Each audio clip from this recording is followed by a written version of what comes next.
In breaking news over the weekend, conspiracy theorists were once again proven correct when the U.S. Department of Energy says the COVID pandemic likely was the result of a laboratory leak in Wuhan, China. How's your weekend going? So can every single corporate press journalist and mainstream personality with low IQs who claimed it was likely not a lab leak or called it a dangerous fringe conspiracy theory please step up and apologize? Ah, yes. Every news outlet that ragged on Tom Cotton because he said rather succinctly that a virus emerged across the street from a laboratory that does gain-of-function research.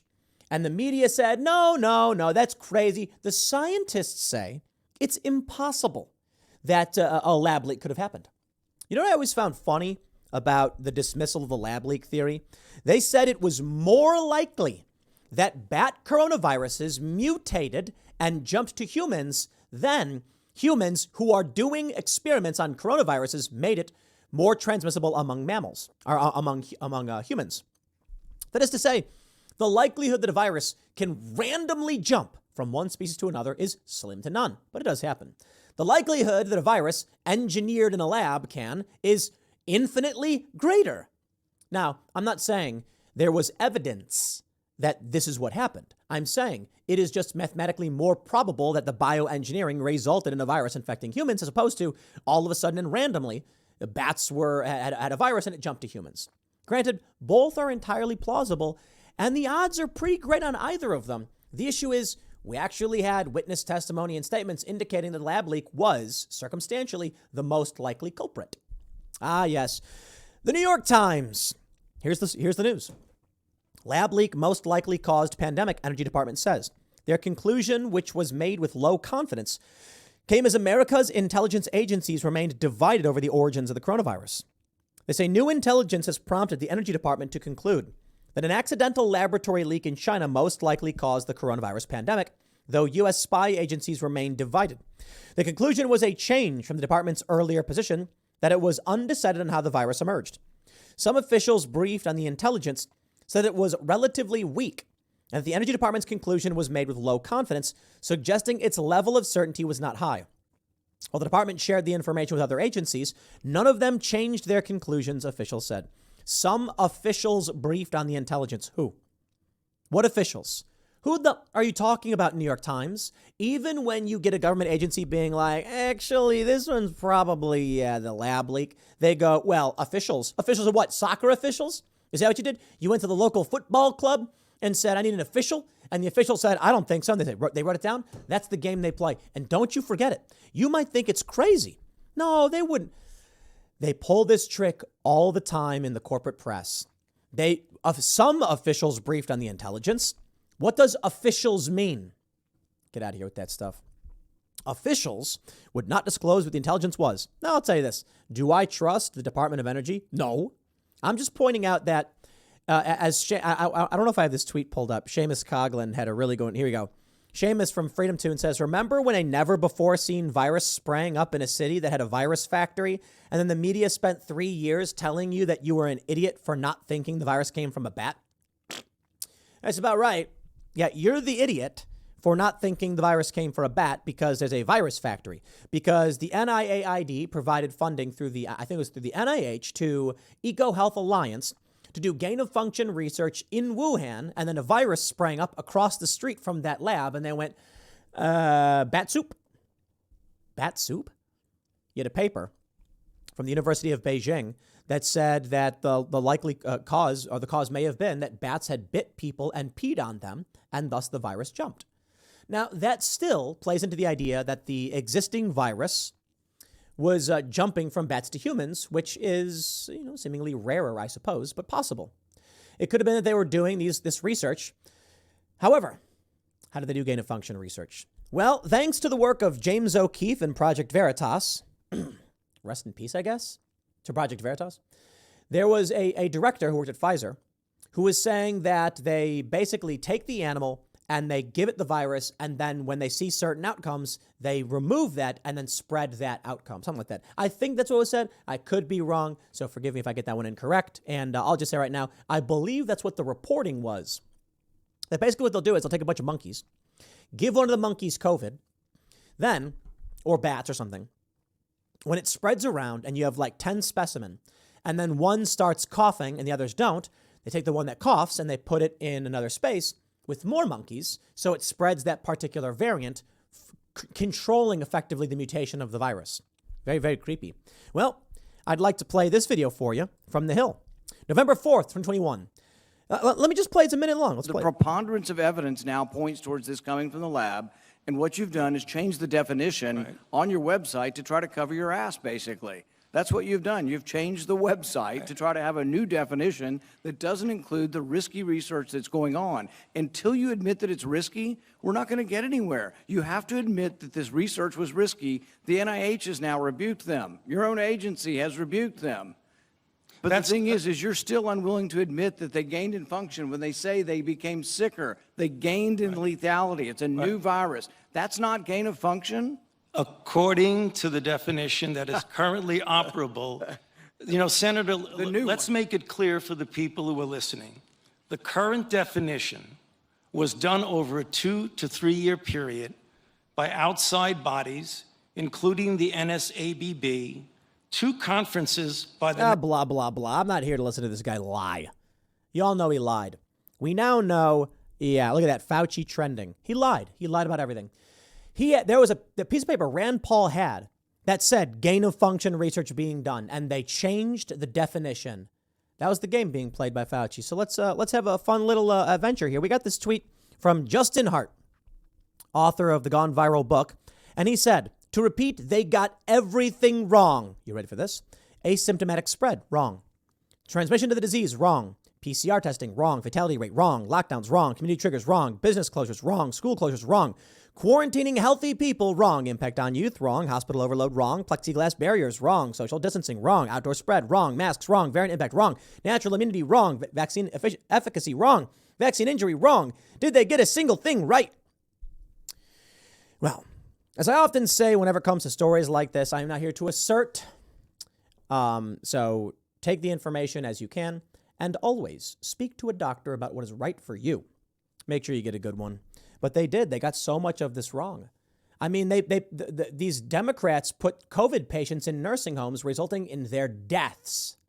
So, either they were intending to kill those people or they got it wrong. Pick one. Are they murderers or was it manslaughter in the tens of thousands? Welcome to the modern era. Sean Parnell, how it started. Vice News. Trump's Wuhan lab coronavirus conspiracy theory is bogus, according to everyone. The World Health Organization and Dr. Anthony Fauci have both poured cold water on the conspiracy theory. Uh-oh. Now the news is that actually it's probably true. And we had this one I highlighted earlier. Glenn Kessler. I fear Ted Cruz missed the scientific animation in the video that shows how it's virtually impossible for the virus to jump from the lab. It's just so hilarious. I can't believe it's been almost 3 years since Big Pharma bought up all the media and the corporations, locked everybody in their homes and to force them into taking their drugs over and over again, which is crazy. Yeah, that's the Woody Harrelson monologue.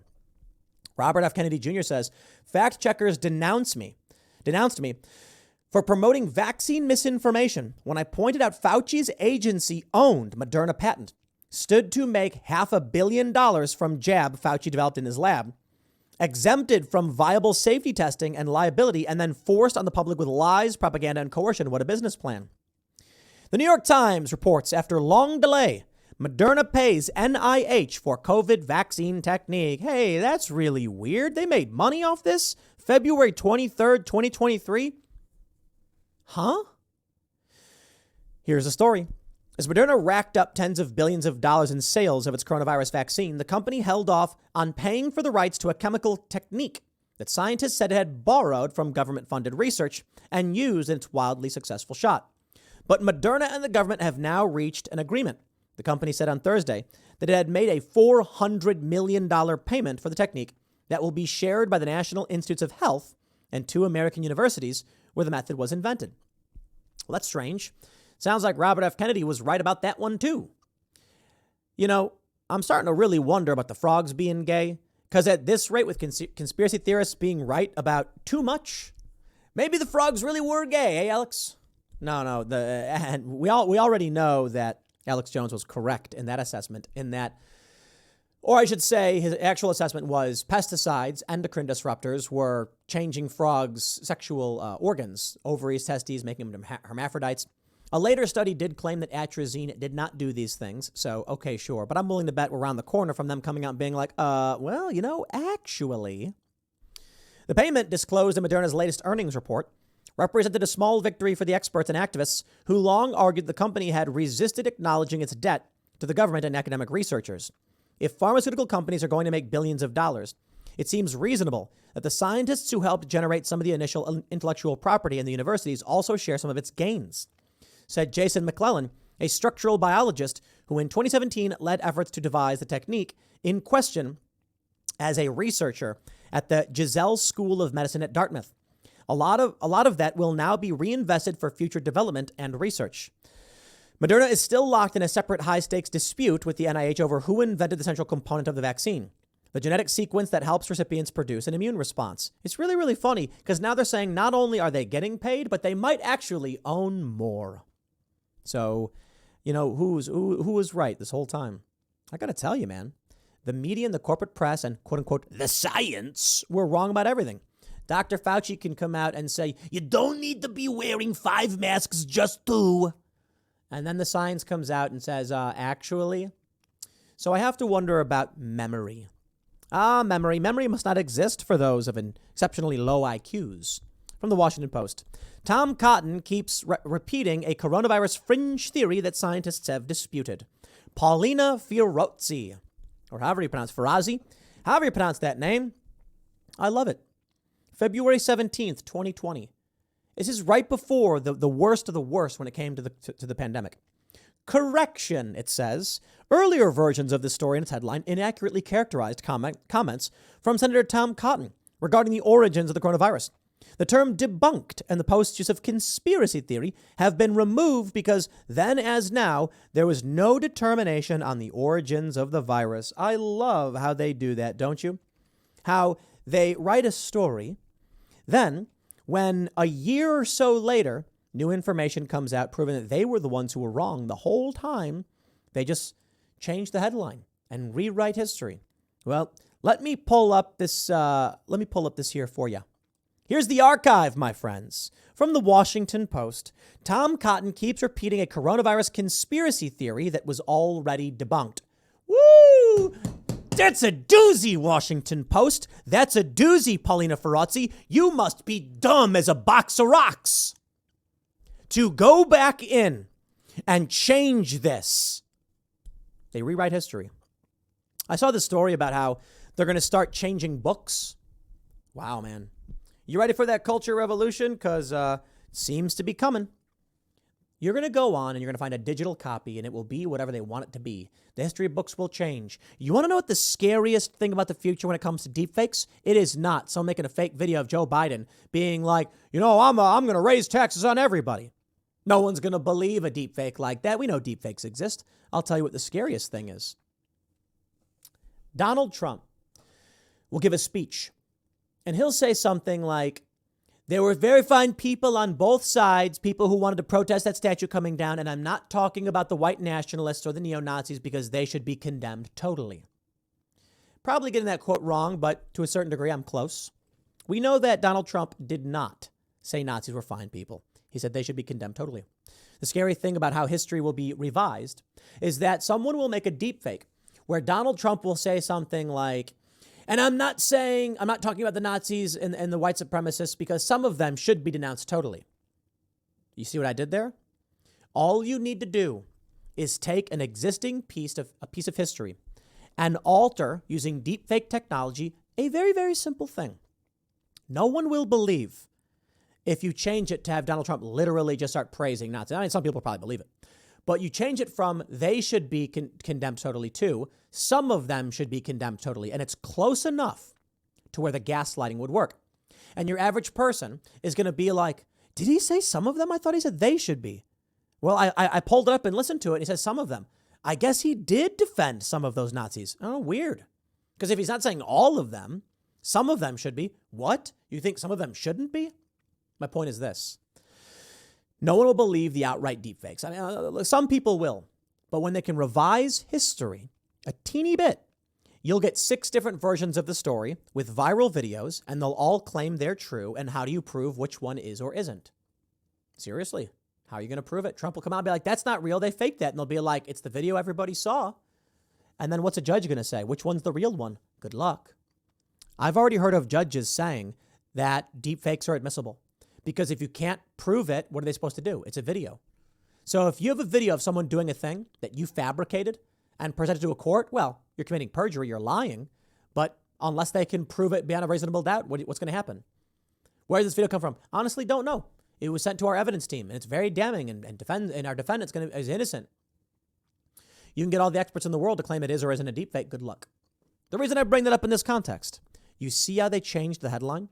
Tom Cotton keeps repeating a coronavirus fringe theory that scientists have disputed, whereas the original headline was, Tom Cotton keeps repeating a coronavirus conspiracy theory that was already debunked. These people are evil and stupid. You know, I want to say, what are they? Are they stupid or are they evil? Why not both? People will go back and they'll look at this and they will believe this is the original headline. Now, don't get me wrong. They put a correction in here, but they did not date the correction. And there's no link to the original article so you can understand what they really said. It's truly incredible, the world that we live in.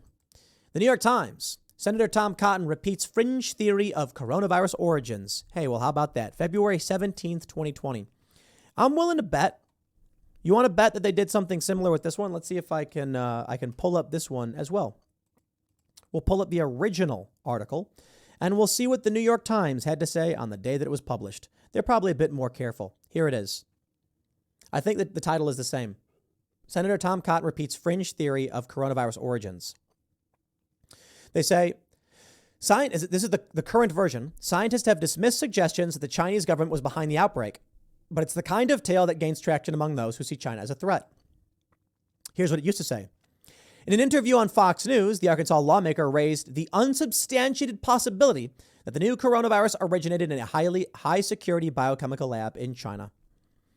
Did the New York Times put at the top a correction or editorial note? They did not. At the bottom, perhaps, did they include anything? Let's see. Nope. The New York Times never wrote an editorial update that they changed this article and changed its context. This is what the corporate press does. They change history in real time to support themselves. There used to be a website called NewsDiffs. It may still exist, but I believe it's fallen into disrepair. And it would track the real-time changes of these news outlets. But now, we at least have archive.is and archive.org. So these media companies, to save face, to avoid lawsuits, will rewrite history in real time. And your friends and your family, when you go to them and say, you see what the media was saying the whole time? They were calling it a conspiracy theory. And then they'll pull up the article and be like, they never said that. That's not what the article says. Look, this Washington Post article that says disputed, this is from February 17, 2020. When did they change it? I want you to imagine this. The year is 2015. The media is lying about literally everything related to Donald Trump. They say that your body renews itself every 7 years, that the old cells have died and new cells have replaced them, creating an entirely new person. Yeah, it's like the ship of Theseus. Very interesting thought problem or philosophical conundrum. So now you have people who have spent 7 years living under the veil of fake news and media lies. Don't get me wrong, there have been lies in the media long before this, but it's particularly bad since Trump got elected. And this is where we are today. Lab leak, according to the New York Times, most likely, says the Energy Department. Now, that could be wrong.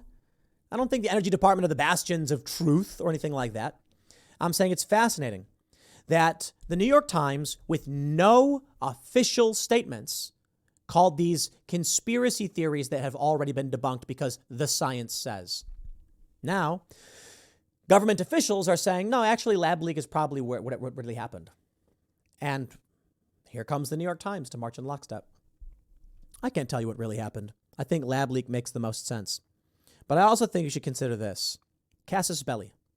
Cause for war. It's entirely possible that we will see a swing now in the corporate press to begin supporting the idea that the virus did come from China because China just threw a spy balloon over our country. They're preparing to invade Taiwan and war may be on the horizon. And lo, China causing a pandemic intentionally would be an excellent casus belli if the U.S. needs it. For the time being, the U.S. is content to be like, we don't know. But then when the moment comes, in order to rally support, they will come out on every single news outlet and they will confirm lab leak. Fauci will say, we didn't know. And then they'll say, this was an act of war against the United States and we must do something about it. So take it all with a grain of salt. I don't know what happened because I never saw it. And I'm not going to blindly just believe the New York Times because I'm showing you here the New York Times in one instance telling you what you want to hear and in another instance lying and saying the opposite. Currently, the New York Times is running two different stories. One saying it's a fringe theory, one saying the Energy Department, U.S. government, says it's most likely what happened. So pick one, I guess. The left will pick the old one and say, I trust the old one, the new one's weird. And I don't believe the Energy Department knows what they're talking about. I trust the science and Dr. Fauci. Many of you might say, they're lying, this proves it. None of it proves anything. I think common sense proves it. A virus emerged across the street from the virus factory, like Seamus Coughlin said. Where do you think it came from? When Jon Stewart went on to Colbert, Colbert was critical, saying, no, we don't know. And I even have friends who have said to me recently, I think it came from a bat. Well, there you go. Now the New York Times says, the U.S. government says, likely from a lab. Who funded the research? The implications of this will be profound. But if you keep trusting the corporate press, I don't know where you'll end up. Supporting war, believing fake news. Common sense, I guess. I guess the question then remains, why do we believe that the virus even originated in Wuhan in the first place? Because we believe the news? That's the challenge. All the information we get is coming from governments and corporate press. So good luck out there. It ain't going to be easy. And I'm not saying everything I say is factually 100% true. I can only do what I can do. Be discerning, my friends, and we'll see where this one goes. I'll leave it there. Next segment's coming up at 4 p.m. on this channel. Thanks for hanging out, and I will see you all then.